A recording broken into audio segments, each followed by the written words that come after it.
As a freshman in uni, we're mandated to do this course. It's called GSC 112, I believe, Philosophy and Logic. And we're learning about Aristotle, Plato, Kierkegaard, Nietzsche. But I found myself thoroughly repulsed at the idea of going for that class because, as a woman of science, I thought it was insignificant. How would Aristotle teach me how to dy dx in calculus? No.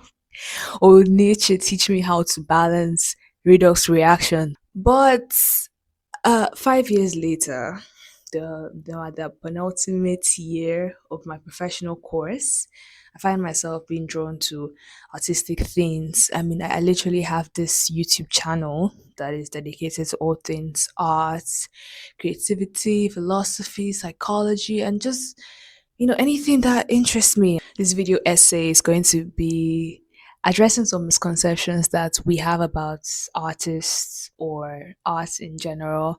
And maybe with a little bit of encouragement from me, you can finally decide to go on that creative path you've always wanted to.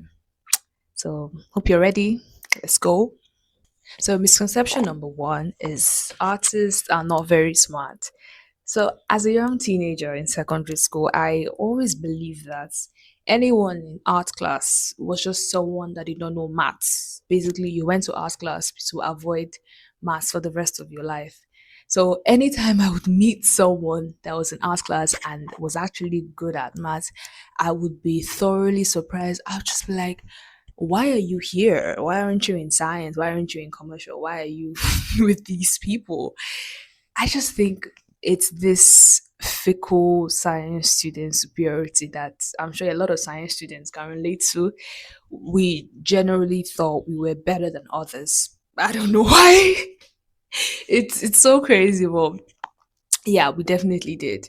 Now I realize that I couldn't have been more wrong.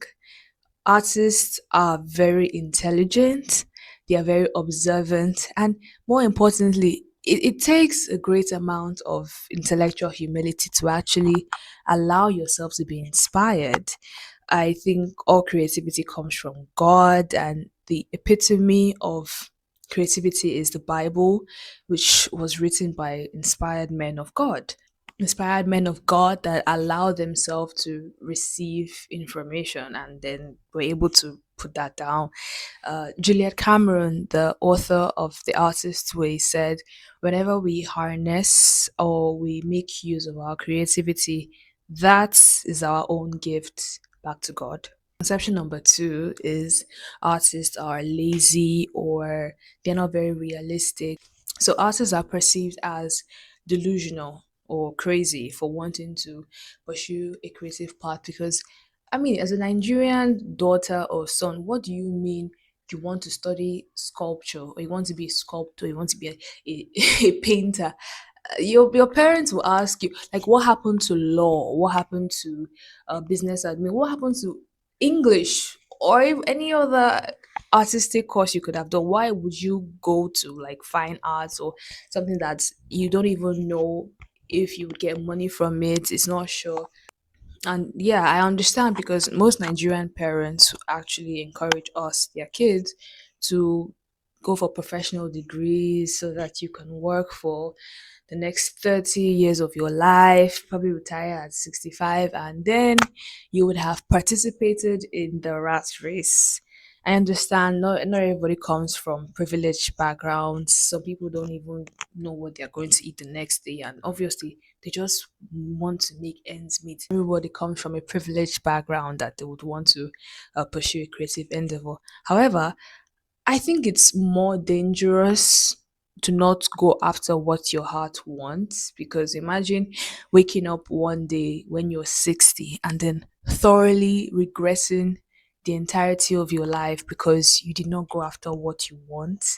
Maybe you wanted to be a writer and you ended up doing something in, I don't know, for the government, working for the government or something. And then you wake up and you're just so sad and depressed and you're like, wow, I really wasted my life. Okay, that's where integration comes in. You can do your 9 to 5, but still have your side hustle.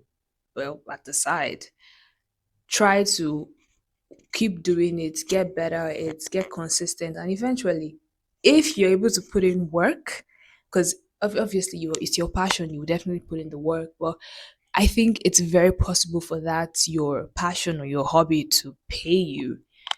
It's very possible. So happy integrating, guys.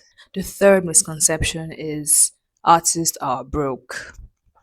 I think there are two extremities to artistic wealth. You have the ones that are extremely successful. You have the musicians, the writers, the painters that are making like crazy money from their art, from doing what they like, from pursuing their creative endeavors. But then on the other side, you have the broke artist, the struggling artist that doesn't even know if he's going to have dinner this night. And there's also this there's the myth of the struggling artist where most people believe that people that are struggling, that those are the ones that make the best art because they're not trying to capitalize off of it. So it's genuine, it's real because they are struggling to create their art. So my own belief is now that the struggling artist is struggling because he has not learned how to capitalize on his art. He has not learned strategic positioning. He has not learned how to market himself. There are many things that are involved if you're trying to make money from arts. It's not easy, but it's certainly doable. Jeff Gorins, I believe, yeah, I hope I'm not butchering his name, the author of Real Artists Do Not Starve, actually gives some practical advice for artists that are trying to not be end up broke because you're trying to pursue their creative path. I haven't read the book, but it's definitely in my recommended books to read. I will definitely. Is that a fly? Oh my god. Yeah, what was I saying? Jeff Goins, Real Artists Don't Starve. He said he has given some practical tips on what to do to capitalize and make money off of your art. I haven't read the book yet, but I certainly will because I'm not trying to end up broke. So, on a final note, the world is in need of your creative gifts. God did not give you that talent of singing, of dancing, of sculpting, of painting, of drawing, or whatever, of writing. Well, for me, it's writing.